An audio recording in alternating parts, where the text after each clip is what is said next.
আমি যে কবিতাটা আবৃত্তি করতে চলেছি সেটার নাম হচ্ছে ভালোবাসা তোমাকে খুঁজছি। লিখেছেন সোহেল খান। আমি একখণ্ড শীতল ভালোবাসার খোঁজে সাইবেরিয়ায় গিয়েছিলাম। শুনেছি সেখানে খুব শীত।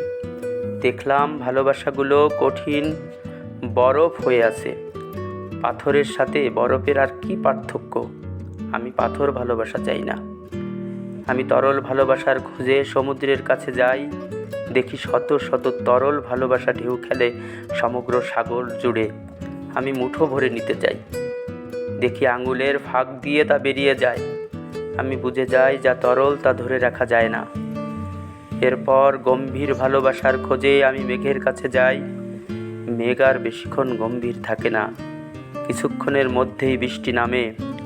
আমি বুঝি আমাকে দেখেই যার এত কান্না, কি করে সে আমাকে ভালোবাসে। দর্শক, কবিতাটা আমি 31/10/2007 লিখেছিলাম। মনে হলো আমার বন্ধুদের সাথে শেয়ার করি। তো ধন্যবাদ সবাইকে। আমি যে কবিতাটা আবৃত্তি করতে চলেছি সেটার নাম হচ্ছে ভালোবাসা তোমাকে খুঁজছি। লিখেছেন সোহেল খান। আমি একখণ্ড শীতল ভালোবাসার খোঁজে সাইবেরিয়ায় গিয়েছিলাম। শুনেছি সেখানে খুব শীত।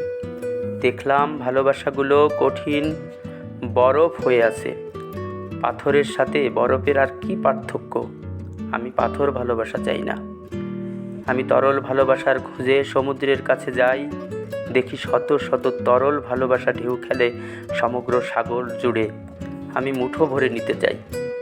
দেখি আঙুলের ফাঁক দিয়ে তা বেরিয়ে যায়। আমি বুঝে যাই যা তরল তা ধরে রাখা যায় না।